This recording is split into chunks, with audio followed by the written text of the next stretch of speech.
Hi, and welcome to Apple Cottage. This is Sandi. As a way of introduction, if you have never seen any of my videos, I live in Gillette, Wyoming. Let's say I'm over 60 years old. We'll just keep it at that. And I love sewing. I do artwork also, watercolor, oils, acrylics, but sewing and textiles is really a good passion of mine, let's say. This afternoon, the temperatures will be warmer, so I'll be out on the grounds of Apple Cottage. There's some things I need to plant. It's going to be 50-some degrees today and for the next few days, which is very nice for Wyoming at this time of the year. So I'm going to get started this morning on making some of my, actually 5, quilted vintage campers. I started making campers about probably a little over a year ago. We had purchased a vintage camper that needed totally restored. And I found as we were doing that process, so many people loved vintage campers. And I thought, well, some of them don't have vintage campers. They have RVs and they have different things, or they don't have anything. They don't go camping, but they love the idea of vintage campers. And so I started making quilted vintage camper wall hangings. And then I went to pillows and even Christmas ornaments. I had so many people ask me if I would do a class so that they could learn how to do the quilted vintage campers, which I use free motion to hook it all on, put it all over, do my background. All my stitching is free motion on the vintage campers. And so I thought I didn't really have time to do a class, but I thought, why don't I do a video?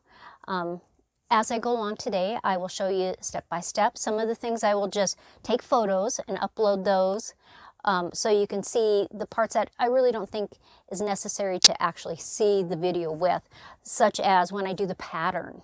I do use a heat and bond light so that I can hook it on the pieces of material onto the base fabric. And so I'm just going to take photos of that and just upload that. While I'm sewing and I'm doing some of the free motion stitching, I will set up the camera and I'll do parts of that.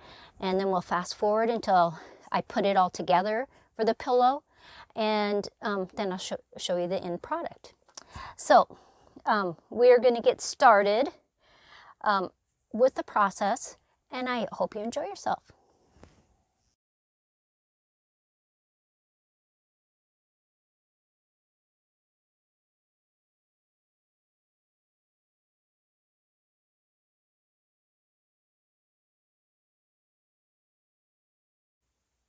Well, I'm back again. I just thought I'd stop and show you what I've got cut out so far. I got all 5 of the campers cut out. There's 1 red one, 2 of the green and gold, and 2 of the silver and blue. I'm just starting to cut out the wreaths. Everything is still just cut with the paper still on the back, so I haven't ironed on anything. I have to finish cutting out the 5 wreaths and 2 more candles, and then the packages, because I like to set packages around the campers so it looks a little more festive. I also have to do the stars for the trees and the suns that will be in the sky. So then I'll be back. Well, okay, everybody, we have the panels pretty much started. We won't put the wreaths on until after I stitch the window and the door. So I just thought I'd let you see. They vary a little bit, even if they're the same main color. Maybe the door is a little bit different, things like that. The 2 blue ones are exactly the same. And then the last one is the red one. So I'm going to start putting the borders on and add the backing, and then we will start stitching.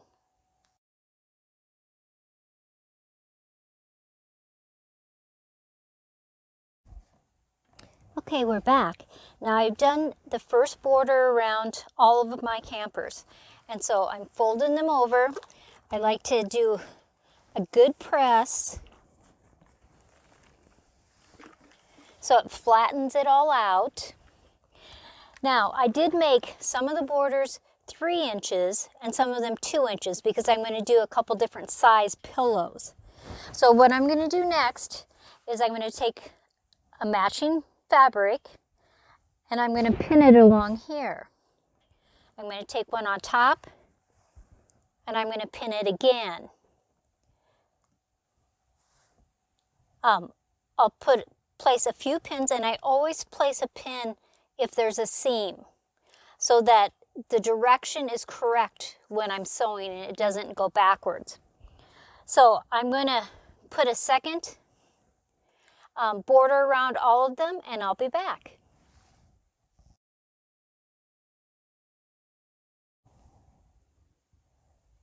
Okay, so now we have the borders around all of them. As you can see, I've added the batting. I like to use an all-natural cotton batting. And then I've pinned all the way around. This will keep the batting in place while I use the free motion. And I will start with all of my black thread. My black thread is what I will do to go around the camper, the Christmas trees, the sun, the presents, the wheels, the doors, everything in the camper. And I like to do 3 times around everything. It kind of gives you a fun, artistic kind of stitch then. I like it a little wonky, so it's not perfectly straight, and I just find it very appealing. So I'm just going to quickly show you all of them. I have 3 different sizes because I have 16-inch pillows, 18-inch pillows, and 20-inch pillows. So I'm going to just go through. I'll let you see them at this point. And then the next part of the video, I will be actually at my sewing machine stitching with the free motion stitching. So for my first 2 smallest ones, which will be 18-inch pillows, I have the green and gold, the blue and silver. My 18-inch pillow is going to be this red with the black. And my 2 20-inch pillows are a silver and blue and a green and gold. So the next part of the video will be at the sewing machine. So now we're at the sewing machine. I have my feed dogs lowered so I can do a free motion. I have a different foot pedal on my sewing machine that allows me to move wherever I want to. Another important factor when you're doing free motion is the gloves. I use these ones, they have little bumps on the inside. It makes it so that I can grab the fabric and it makes it easy for me to move around. So I'm just going to start with one little strip so you get the idea.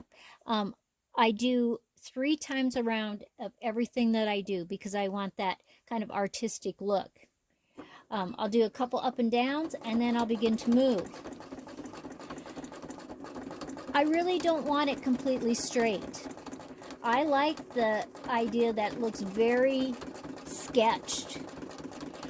Like I took a pencil without a ruler and I decided to stitch with it instead of, it's like drawing.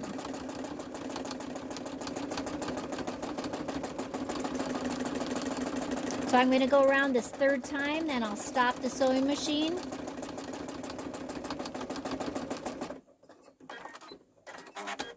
And I'll take it out so that you can see the stitching. 3 times around. It looks very much like I took a pencil and drew on it, and that's the look I want to have.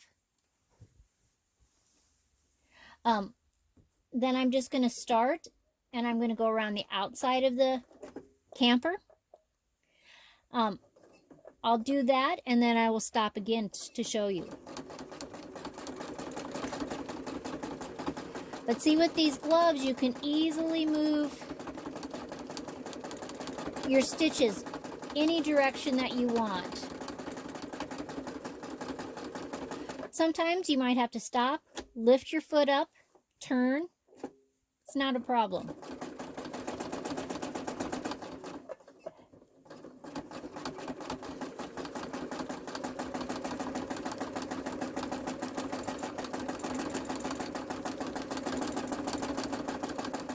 So that's 1 time around. I'm going to go around the other 2 times.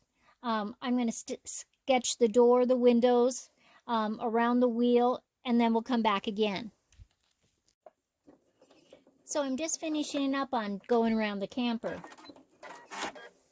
I'm going to take it out so you can see it. I'll cut those little strings off. But see, it's starting to change into looking like a really cute drawn camper. So I'm actually going to add some little flags to the camper too, so it looks a little more festive, add a little bit more stitching. I'm going to go around the Christmas tree, the star, and the presents down at the bottom. I'm going to add a little hook out here that a camper would actually hook onto a truck or a car. And so I will be back when I get that done. Now, as you can see, I've stitched around the sun and the Christmas tree and the presents. And I've added a wreath around the doorknob. And I've added some flags that I'm going to just make a little whimsical, like they're camping out in the Bighorn Mountains. And they're having a party. So I'm going to stitch those and I'll show you what that looks like when I'm done.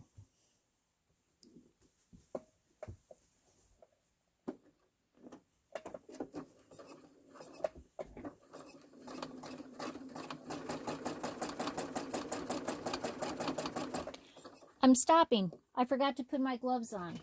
Not that you can't do it without gloves, but after a while, your hands can really get sore and tired. Where when I wear my gloves, it just moves around so much easier. And as always, I'm always going to go 3 times around each thing.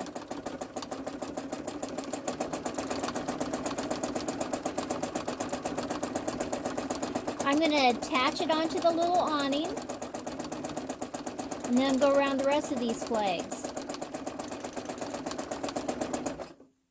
I'll come back when I get it finished. So here we have all the stitching with the black onto the first camper pillow.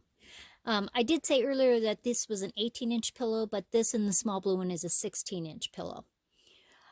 But you can see by adding the flags, it looks a little more festive. I put some stitching down underneath the wheel so it looks like it's sitting on something. I am going to add, before I put the backing on, I'm going to add beads around the Christmas for garland on the Christmas tree and on the wreath, and I think that will just make it pop a little bit more. So I am just going to proceed and do all the other 4. Then I will give you a look at what all of these turned out. Then my next step is I'm actually going to free motion quilt the entire background also. I'll use a variegated gold thread on that has some really light colors that looks almost white or tan, and then some darker colors. And I think that will really snazz it up. Well, I have all 5 of them done now, so we're just going to take a quick peek before I do the free motion on the back of it. Everything is pinned together, and so I'm just going to give you a quick pick. This is the green one, green and gold that you saw before. Here's the blue one. This black stitching just makes such a difference on the pillows. Here's the red one. This is probably one of my favorites. A large green and gold one. And the large blue and silver one. So I'll be back again to I'm going to show you a little bit when I'm doing the free motion at the sewing machine, and then I'll show you that finished part too. So I just finished making 12 white bobbins. I like to do a whole bunch of bobbins at one time, so then when I'm stitching my quilting, I don't have to stop and fill bobbins. So I usually do about 12 to 15 of them at a time. So I filled those all up. I put my gold thread in here that's variegated. And when I look at the pattern on here, it has a lot of little curlicues. So with free motion, you can do whatever design you want. So I've decided that I am going to use my gold stitching exactly like these. I think it will make it cohesive and very attractive, and so I'm just going to start. I usually start in between a few pins on the edge, and I'll just do a couple little stitches to lock it. Then I put my gloves on because this makes it so much easier to move the material around. And I am just going to continue to make these little curlicues, only with stitch instead of what the fabric has on it. It has kind of a gold glitter, but this I'm going to do with fabric, or with thread, I'm sorry. So see how I can just move it around?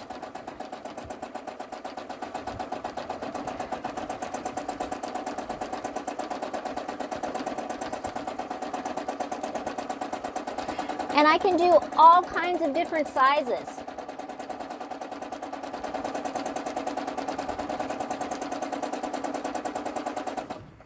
So I'm going to just stop and show you a little bit of it. Okay, and I'm going to do it through the green onto some of this part right here, this row, and then into the white material too. So I'm going to do all that, and then I will come back and show you what it looks like. So now I've finished all of the quilting on every front of the pillows, and they just turned out spectacular. This is my favorite for sure. You can see the stitching through the back. It's on the all natural batting that I always like to use. So I'm just going to go through that. Then I'm going to grab one of them, and we're going to I'll show you how I trim them off. Then I make 2 back panels, and I'll show you about that, so that the pillow can easily move in and out. So if the pillow would need to get washed, it would be easy for the person that buys it. So this is my red one, 18 inches for this one. The small blue one, which is a 16 inch. This I quilted all through the same throughout it. Sometimes I will change it up a little bit and maybe not quilt this strip right here, but on this I did it all. Same with this large blue one. They're similar. This one is a 20-inch pillow. The small green one quilted throughout. But on this one, you can see I have the quilting here and the quilting in the background here. But this strip right here is not quilted at all. I just thought with all the swirls already, I didn't really need to. So let's take my 18-inch one. And I don't straighten the edges until, sorry, my camera's moving a little bit. I don't straighten the edges until I'm all done quilting, because sometimes the quilting will pull it in. It'll make it a little uneven. So I try not to do that before then. I like measuring from this line right here. So then I can decide how much I want to cut off. Now this is wide. It's got a 3-inch strip here and a 2-inch strip here. And so I am going to go and test it at the 3.5-inch mark. Now if I did the 3.5-inch mark, that would leave it right here. I have to go across and I have to measure if I still have the 18 inches. And it's really a little bit too close. So I am going to stretch it a little bit more and go to 3 3/4. And I'm lining it up right along here. And then I will take my rotary cutter and I will just cut along there. So once I make my cut, every side will be at the 3 3/4 inch because I want it to all be the same. And then I just work my way around. I line it up again at 3 3/4.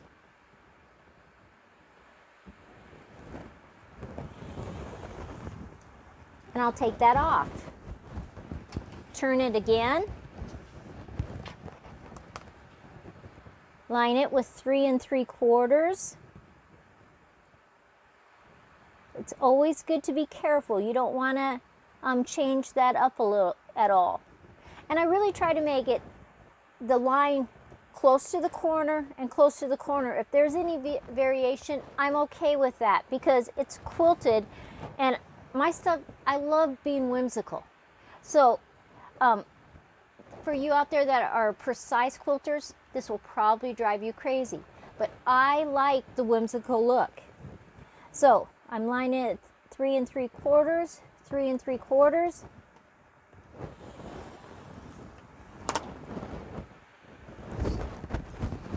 And then we got to turn it one more time. Lining it up 3 3/4.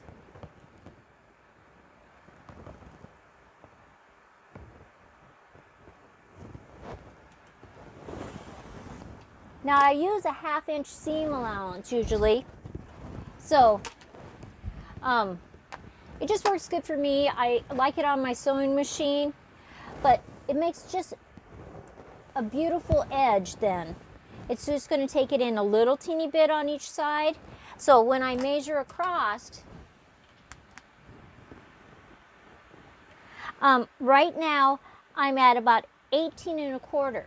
Now this is an 18-inch pillow, but what I have found is that if you don't make it smaller, there's just too much material on the edges and the corners of your pillow. So when I stitch it, I want it to be a little bit less than 18 inches across all the way around. Then my decision I have to make is, do I want this bird color in the back or do I want the plaid? And what I think I'm going to do is I'm going to use the plaid, but then I'll make an edging with this material that has the birds on it. And I think it will just be great. So I am going to go through and I'm going to trim all of mine up. I'm going to pick out the material that matches the front that will go onto my back. And then I'll be back. So now I'm working on the red. I have 2 panels for the back. I cut a 2-inch strip, which I folded in half, ironed, and then folded each side in half again. So this is going to become my edging. So what I do is I just tuck it under and I'm going to pin it all along. And when I get done, it will look like this.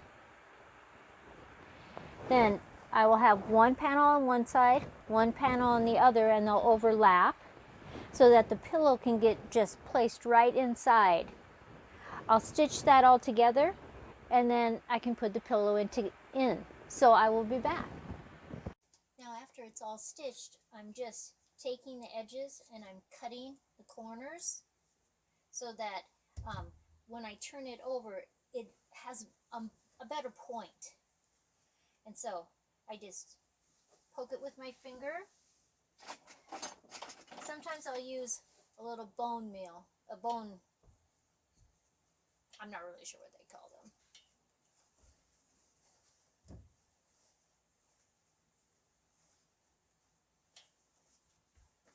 And so I'm just turning it right sides out.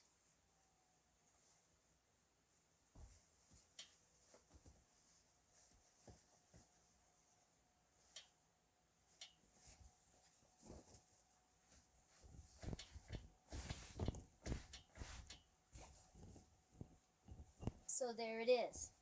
On the back, easily we just slip the pillow in. I'll do some little trimming of any threads that I find. And I'll put the pillow right in there. So this is how I make my camper pillows. It's fun, it's interesting. When the pillow gets all the way in there, it'll push those seams out so I don't even have to iron. And I'll be right back with the pillow.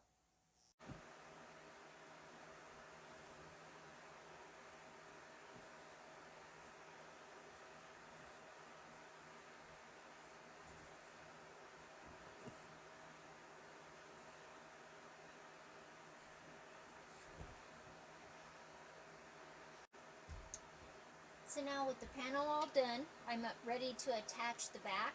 I have two panels. They match the fabric in the front. And so what I'll do is I'll put one down, then overlap the other one. What this does in a pillow, when I turn it out, there will be a pocket in which I can just slide the pillow in, and the customer can slide it in and out in case their pillow ever gets stained or something spilled on it. And with the stitching, I'll just stitch all the way around. I'll clip the edges and I'll turn it right side out and the pillow will be finished. Well, all the pillows are finished. It was a good day and a half of work, and I just wanted to show you. This is first the blue and silver, the 16-inch pillow. Then the same type of pillow, only in a 20-inch. Much bigger, fuller. You can see the back, how it tucks in, so that if they ever need to remove the pillow, it's ready for them to do that. Then we have a 16-inch green, very festive, and the 20-inch green. This one was kind of fun on the back. Instead of just covering all the material, I did a strip of that border. I just thought that would be kind of fun. And then the last one is the red pillow. I think they all turned out fantastic. I'm very pleased with them, and I'll have them at my next craft fair. So thanks for watching.